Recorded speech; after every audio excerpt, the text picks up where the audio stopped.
बिस्मिल्लाहिर्रहमानिर्रहीम। अस्सलाम वालेकुम बच्चों। आज का जो हमारा टॉपिक है वो ये है कि जो chapter 4 turning effect of forces है, न्यू बुक फिज़िक्स के क्लास 9th की जो न्यू बुक है उसके जो एमसीक्यूज़ हैं उनको आज सॉल्व करेंगे।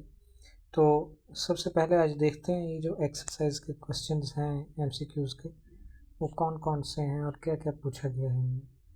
तो सबसे पहले अगर बात करें फर्स्ट क्वेश्चन की, जो क्या है, a particle is simultaneously acted upon by two forces of 4 Newton and 3 Newton. The net force on the particle is, कि अगर एक पार्टिकल है उसके ऊपर दो फोर्सेस एक्ट कर रही हैं, एक की जो मैग्नीट्यूड है वो 4 न्यूटन है और दूसरी की जो मैग्नीट्यूड है वो 3 न्यूटन है, तो हमने ये बताना है कि उस पर जो नेट फोर्स है वो कितनी हो सकती है।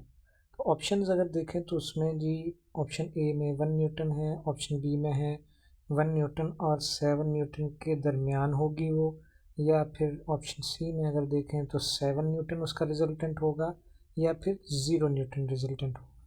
तो बात करते हैं सबसे पहले, जब भी आप जो है अगर फोर्स की बात कर रहे हैं तो ये एक वेक्टर क्वांटिटी है।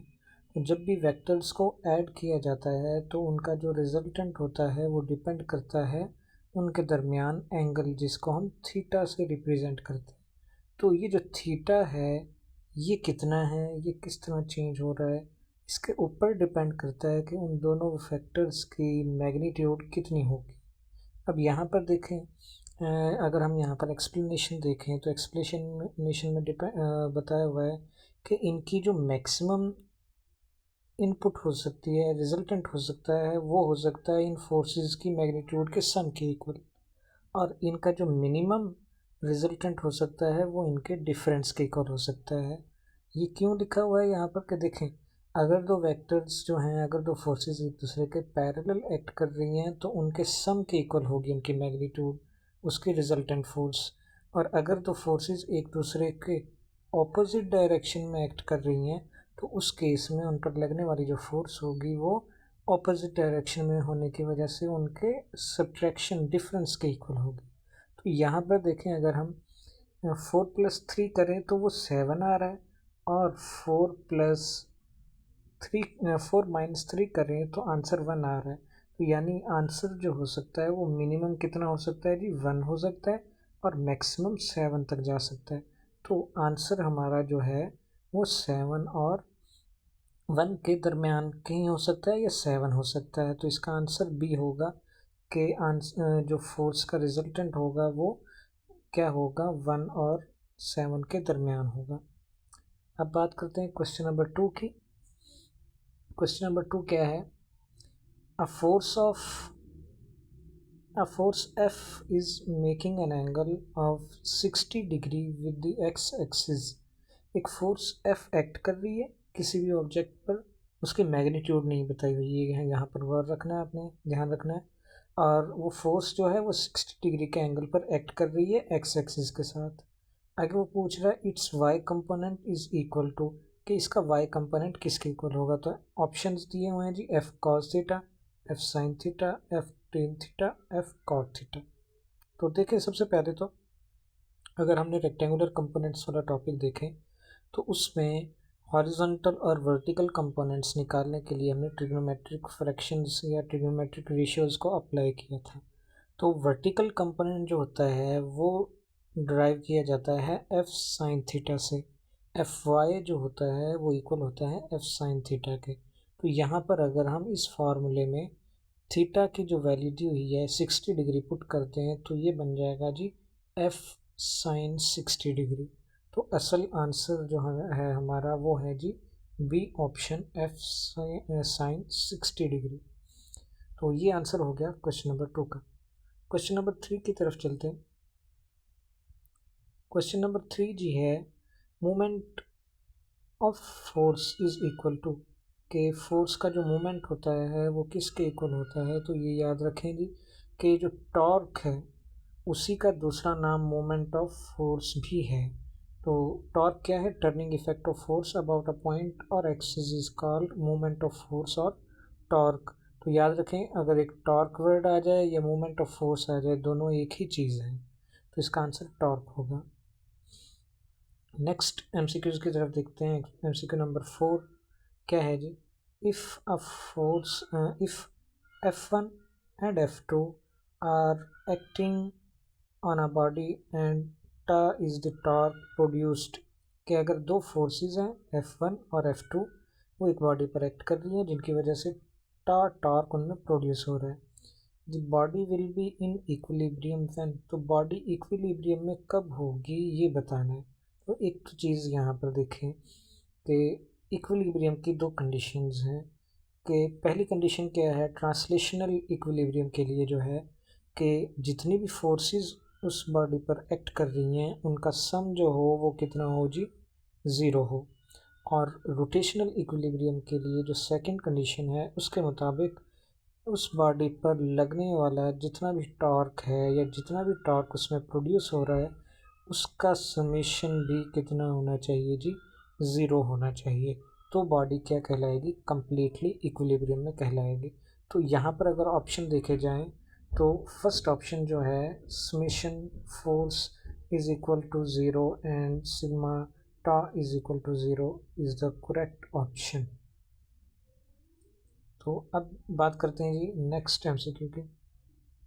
MCQ number 5, a shopkeeper uses a balance with unequal arms, एक शॉपकीपर एक बैलेंस को इस्तेमाल कर रहा है जिसके आर्म्स जो हैं वो अनइक्वल है। If he places weights on the pan having shorter arm the customer, के अगर एक जो शॉर्टर आर्म है जिसकी लेंथ कम है उस आर्म पर कस्टमर शॉपकीपर जो है वेट्स प्लेस कर देता है और जो दूसरी चीज़ कस्टमर ने ख़रीदनी है वो दूसरे साइड पर रखता है जो कि लॉन्ग आर्म है, तो उससे कस्टमर को क्या होगा? लॉस होगा, गेन होगा, कोई इफ़ेक्ट नहीं होगा या इनमें से कोई आंसर नहीं है। तो देखें टॉर्क जो है वो डिपेंड करता है दो चीज़ों पर। किन किन चीज़ों पर जी? टॉर्क डिपेंड करता है फोर्स पर और टॉर्क डिपेंड करता है मोमेंट आर्म पर। तो जितना मोमेंट आर्म कम होगा उतना ही टॉर्क कम प्रोड्यूस होगा। तो इसका मतलब क्या है कि जब अगर हम वेट्स जो है शॉर्टर आर्म की तरफ प्लेस करते हैं तो उससे कम टॉर्क प्रोड्यूस होगा, तो जिसकी वजह से कस्टमर को जो है लॉस होगा। तो आंसर क्या होगा इसका? Option A, losses. नेक्स्ट देखते हैं क्वेश्चन नंबर जी है 5। नेक्स्ट है 6, a man walking in a tight rope on a tight rope uses a bamboo stick for balance, कि जब एक बंदा जो सर्कस में है वो एक रस्सी पर चल रहा होता है तो साथ वो एक बांस की लकड़ी पकड़ के रखता है अपने आप को बैलेंस करने के लिए। It is the application of, कि ये किस चीज़ की एप्लीकेशन है? अब आपने ये बताना है कि क्या ये लॉ ऑफ इनर्शिया की एप्लीकेशन है, न्यूटन्स थर्ड लॉ की एप्लीकेशन है, प्रिंसिपल ऑफ मोमेंट्स की एप्लीकेशन है, या लॉ ऑफ ग्रेविटेशन की एप्लीकेशन। तो यहाँ पर अगर अप्लाई करें हम इक्विलिब्रियम वाली कंडीशन, सेकंड कंडीशन के जो बैम्बू स्टिक है वो बैलेंस करती है उस पर्सन में प्रोड्यूस होने वाले या उस स्टिक में प्रोड्यूस होने वाले टॉर्क को, टर्न को। तो टॉर्क्स जो हैं उनको बैलेंस करने के लिए वो बैम्बू स्टिक इस्तेमाल की जाती है कि अगर क्लॉकवाइज या एंटी क्लॉकवाइज किसी भी तरफ जो है जो टॉर्क प्रोड्यूस हो रहा होगा उन दोनों को एक दूसरे के बैलेंस करने के लिए और एंटी क्लॉकवाइज मोमेंट और क्लॉकवाइज मोमेंट को आपस में कैंसिल करने के लिए जो है यहाँ पर उस बैम्बू स्टिक को इस्तेमाल किया जा रहा है। तो ये जो है कंडीशन कि जिसमें सम जो है टॉर्क्स का वो ज़ीरो हो जाए, इस कंडीशन को हम नाम देते हैं प्रिंसिपल ऑफ मोमेंट्स। तो ये एप्लीकेशन है प्रिंसिपल ऑफ मोमेंट्स की बैलेंसिंग के लिए जो कि यूज़ की जाती है। नेक्स्ट देखते हैं अगला जो एमसीक्यू है। एमसीक्यू नंबर 7 देखें। 7 में क्या है? In stable equilibrium the centre of gravity lies, कि सेंटर ऑफ ग्रेविटी जो है जब स्टेबल इक्विलिब्रियम में कोई भी बॉडी होगी तो वो कहाँ पर एग्जिस्ट करेगा। तो ये एक पॉइंट आपने याद रखना है कि जब भी एक बॉडी स्टेबल इक्विलिब्रियम में होगी तो उसका जो सेंटर ऑफ ग्रेविटी होगा वो उसकी लोएस्ट पोजीशन पर होगा।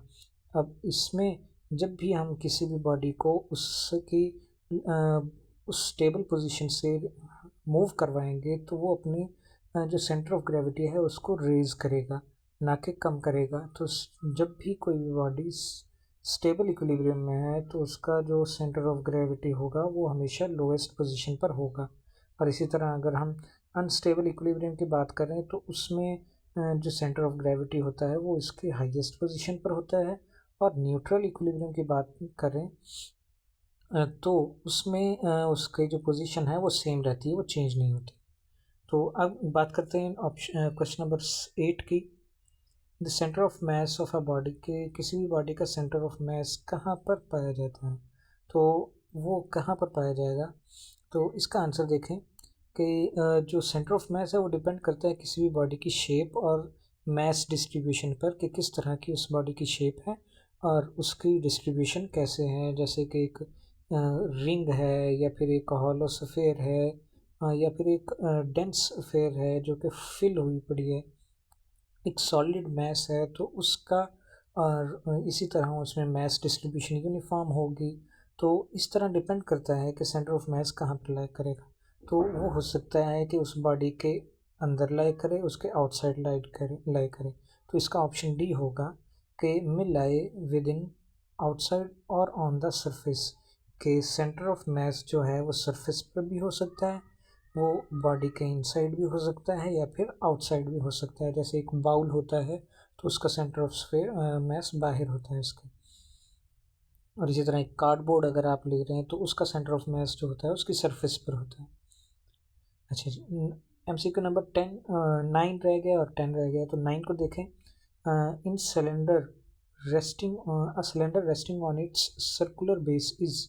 अगर एक सिलेंडर जो है वो अपने सर्कुलर बेस पर रेस्ट में है तो उस केस में उसका जो इक्विलिब्रियम है वो कौन सी स्टेट है, स्टेबल है, अनस्टेबल है, न्यूट्रल है, या डायनामिक इक्विलिब्रियम है।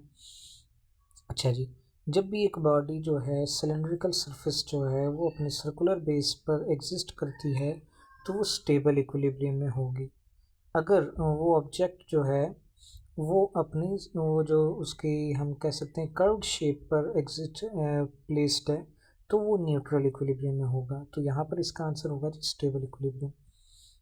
अच्छा, नेक्स्ट पॉइंट जो है MCQ नंबर 10 जो है उसका आंसर देखें। Centripetal force is given by, कि जो सेंट्रीपिटल फोर्स है उसका फार्मूला क्या है। तो ये तो आपने टॉपिक पढ़ा हुआ है कि सेंट्रीपिटल फोर्स क्या है। वो फोर्स है जिस फोर्स से कोई भी बॉडी एक सर्कल में मूव करती है, जो एक ऐसी फोर्स जो किसी भी बॉडी को पुश करती है एक सर्कल में मूव करने के। तो यहाँ पर जो इसका फार्मूला है, ये सेंट्रीपिटल फोर्स ही डिपेंड करती है बॉडी के मास, उसके वेलोसिटी के स्क्वायर और रेडियस पर। तो ये तीसरा फार्मूला यानी थर्ड ऑप्शन जो है mv²/r फार्मूला है सेंट्रीपिटल फोर्स का। अच्छा, इसका जो आंसर जो है 4.9 का मेरा ख्याल है न्यूट्रल इक्विलिब्रियम बन रहा है।